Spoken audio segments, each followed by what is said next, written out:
Hello friends, welcome to sweet home kitchen. இன்றைக்கி நம்ம வந்து ஒரு ஸ்வீட் ரெசிபி தான் செய்ய போகிறோம். பாதுஷா வந்து நம்ம வீட்லேயே இன்றைக்கி எப்படி செய்கிறது. பேக்கரியிலலாம் நம்ம வாங்கி சாப்பிடுவோம். ரொம்ப சாஃப்டாக, ரொம்ப ஸ்மூத்தியாக, சாப்பிட்ட உடனே பார்த்திங்கன்னா ரொம்ப இனிப்பாக, வாயில் வச்ச உடனே கரைஞ்சி இன்னொரு பாதுஷா சாப்பிட்ணும் அப்படின்னு நமக்கு வந்து தோணும். அந்தளவுக்கு ஒரு ஸ்வீட்டான பாதுஷா இன்றைக்கி நம்ம வந்து வீட்டிலேயே ரெடி பண்ண போகிறோம். ரொம்ப சிம்பிளாகவும் அண்ட் ஈஸியாக ரொம்ப டேஸ்டான பாதுஷா இன்றைக்கி நம்ம வந்து எப்படி செய்கிறது அப்படின்னு பார்க்கலாம். இந்த பாதுஷா ரெசிபி உங்கள் எல்லாருக்கும் கண்டிப்பாக பிடிக்கும். நீங்கள் கண்டிப்பாக வீட்டில் ட்ரை பண்ணி பாருங்கள். இப்போது இது எப்படி பண்ணுறது அப்படின்னு நம்ம வந்து பார்க்கலாம். நான் வந்து 3 கப் மைதா மாவு எடுத்திருக்கேன். இப்போ வந்து கொஞ்சோண்டு பேக்கிங் சோடா ஒரு 3/4 ஸ்பூனுக்கு சேர்த்தா போதுங்க. அளவு பார்த்திங்கன்னா இந்த கப் அளவுக்கு தான் நான் வந்து 3 கப் மைதா மாவு எடுத்தேன். சர்க்கரை பார்த்திங்கன்னா 2 கப்பு. சர்க்கரை பாகு வந்து நம்ம வந்து பாதுஷா ரெடி பண்ணதுக்கப்புறம் சர்க்கரை பாகுல நம்ம பாதுஷாவை சேர்க்கணும். அதுக்காக தான் பட்டர் எடுத்துக்கோங்க. தயிர் வந்து நம்ம வந்து எடுத்து வச்சுக்கலாம். தயிர் வந்து பார்த்திங்கன்னா ஒரு ஸ்பூன் 1.5 ஸ்பூன் அளவுக்கு நம்ம தயிர் எடுத்துக்கலாம். ரொம்ப அதிகமாக தயிர் சேர்க்க வேண்டாம். அதே போல் பட்டர் பார்த்திங்கன்னா இந்த அளவுக்கு எடுத்தால் போதும். தயிரையும் பட்டரையும் மிக்சியில் நல்லா அடிச்சிடலாம். அடிச்சிட்டு இந்த மாதிரி வந்துடும். இதை எடுத்து நம்ம மைதா மாவில் மிக்ஸ் பண்ணி நல்லா சப்பாத்தி மாவு பிசைகிற மாதிரி நம்ம வந்து பிசைஞ்சு எடுத்து வச்சுக்கணும்.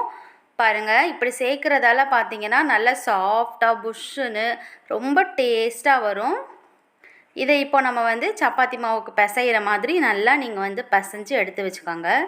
கொஞ்சம் தண்ணி சேர்த்து நீங்கள் வந்து பிசைங்க. கொஞ்சம் கொஞ்சமாக தண்ணி சேர்த்து பிசைஞ்சோம் அப்படின்னா நமக்கு வந்து தேவையான அளவுக்கு நமக்கு வந்து கரெக்டான பதத்துக்கும் நமக்கு வந்து கிடைக்கும் மாவு. இப்போ இதே போல் நீங்கள் வந்து பிசைஞ்சிக்கிட்டே இருங்க. ஒரு 3லேருந்து 4 நிமிஷம் நல்லா தண்ணி ஊற்றி பிசைஞ்சோம் அப்படின்னா ரொம்ப சாஃப்டான பாதுஷா செய்கிறதுக்கு தேவையான ஒரு மாவு நமக்கு வந்து கிடச்சிரும். இந்த மாதிரி நமக்கு வந்து வந்துடும். நல்ல லேயர் வரணும், நல்ல ஸ்மூத்தாக இருக்கணும்னா இந்த மாதிரி வந்துடும். இதே போல் நம்ம வந்து பிசைஞ்சு எடுத்து வச்சுக்கலாம். இது பிசைஞ்சு ஒரு 10 நிமிஷம் நம்ம வந்து நல்லா வந்து ஊற வச்சிடணும். சர்க்கரை பாகுக்கு வந்து தண்ணி சேர்த்து அதுக்குள்ளே கொதிக்க வச்சிடலாம். இப்போ நான் வந்து நல்லா பிசைஞ்சிட்டேன். நல்ல லேயர் வரும். இது கண்டிப்பாக ஒரு 10 நிமிஷம் பிசைஞ்சதுனால இது வந்து லேயர் வந்துடும். இப்போ எடுத்து வச்சுருக்கிற சுகரில் பார்த்திங்கன்னா தண்ணி சேர்த்து இந்த ஜீனி எல்லாமே நல்லா கரைஞ்சி ஒரு சிரப் அளவுக்கு வர்ற மாதிரி நம்ம வந்து இதை வந்து காய வச்சுருவோம். இதை நல்லா வந்து இருக்கிற எல்லா ஜீனியுமே கரைஞ்சிடணும். கம்பி பதம்லாம் வரணும் அப்படின்றதெல்லாம் இல்லை. நல்ல சிரப் மாதிரி இது வந்து திக்னஸாக வந்தாலே போதும். நம்ம பாதுஷாவை எடுத்து அதில் போடும்போது நல்லா வந்து மூழ்கி டேஸ்ட் கொடுக்கும். இப்போ இதை வந்து நம்ம வந்து கேஸில் வச்சிடலாம். இந்த அளவுக்கு தண்ணி சேர்த்தா போதும். ரொம்பலாம் தண்ணி சேர்க்க வேண்டாம். இதை வந்து ஒரு மூடி போட்டு நம்ம வந்து மூடி வச்சிடலாம். சிரப்பை வந்து நல்லா காய்ச்சி அந்த ஜீனியை வந்து நல்லா காய்ச்சி ஆற வச்சுட்டு அதுக்கப்புறம் நம்ம வந்து பாதுஷாக்கு உருட்ட ஆரம்பித்தோம் அப்படின்னா அந்த டைம் வந்து நமக்கு வந்து கரெக்டாக இருக்கும். சிரப்பில் இருக்கிற அந்த பாருங்கள் தூசெல்லாம் இருக்கும். அதனால் நம்ம இதை வந்து நல்லா வடிகட்டி இன்னொரு பாத்திரத்துக்கு நம்ம வந்து மாற்றிடலாம். ஜீனி நல்லா கரைஞ்சதுக்கப்புறம் நம்ம வந்து வடிகட்டி எடுத்து வச்சுக்கலாம். இப்போ வாங்க பாதுஷாக்கு நம்ம வந்து உருட்ட ஆரம்பிச்சிடலாம். பாதுஷா வந்து இந்த மாதிரி நல்லா உருட்டுங்க. உருட்டிட்டு நடுவில் ஒரு சின்ன ஹோல் போட்டால் போதும். அது வெந்து நல்லா ஜீனி பாகில் ஊறினதுக்கப்புறம் பார்த்திங்கன்னா நல்லா பஃபியாக சூப்பராக இருக்கும். அவ்வளோதான். நடுவில் ஒரு சின்ன ஹோல் மட்டும் போடுங்க. அப்போ தான் அது வந்து எல்லா பக்கமுமே பார்த்திங்கன்னா ஜீனி பாகை வந்து நல்லா உறிஞ்சும். அதனால தான் இந்த ஹோல் வந்து போடுறோம். ஜீனி பாகை நல்லா உறிஞ்சதுக்கப்புறம் பார்த்திங்கன்னா பாதுஷா நல்லா சாஃப்டாக இருக்கும். இப்போ நான் வந்து உருட்டிட்டேன். இதே போல் பார்த்திங்கன்னா ஒன்று ஒன்றா நம்ம எடுத்து உருட்டி வச்சுருவோம்.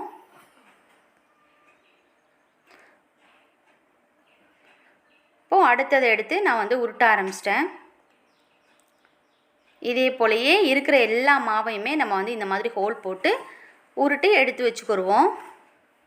பாருங்கள், சூப்பராக இது பண்ணியாச்சு. இதெல்லாம் நல்லா உறிஞ்சிருச்சு அப்படின்னா நமக்கு வந்து நல்ல லேயர் கிடைக்கும். ஒரு 2 மணி நேரமாவது ஜீனி பாகில் நம்ம வந்து ஊற வைக்கணும்.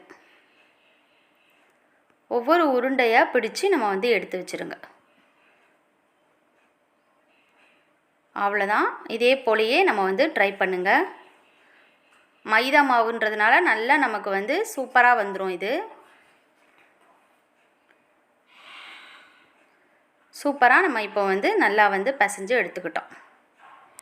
இதே போல் ஒவ்வொரு இதையும் நம்ம வந்து இந்த மாவு எல்லாத்தையுமே நம்ம வந்து பாதுஷாவை இந்த மாதிரி வந்து ரெடி பண்ணி எடுத்து வச்சுக்கலாம். இப்போ நான் வந்து எல்லாத்தையுமே பார்த்திங்கன்னா எடுத்து வச்சுட்டேன். இப்போ நம்ம ஒரு பாத்திரத்தில் எண்ணெயை காய வச்சு பொரித்து எடுத்துடலாம். நல்லா எண்ணெய் காஞ்சிடுச்சு. எல்லா பாதுஷாவையும் நம்ம வந்து போட்டு பொரித்து எடுத்துடலாம்.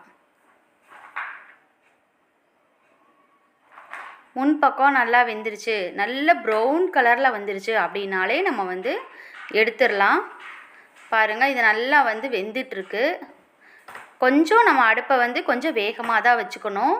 இப்போ இது நல்லா ஆறுனதுக்கப்புறம் நம்ம வந்து சர்க்கரை பாகில் சேர்த்துக்கலாம். சர்க்கரை பாகை வடிகட்டி எடுத்து வச்சுக்கோங்க. சர்க்கரை பாகை நான் வந்து வடிகட்டி எடுத்து வச்சுட்டேன். இப்போ நம்ம எடுத்ததை அதில் வந்து சேர்த்துடலாம்.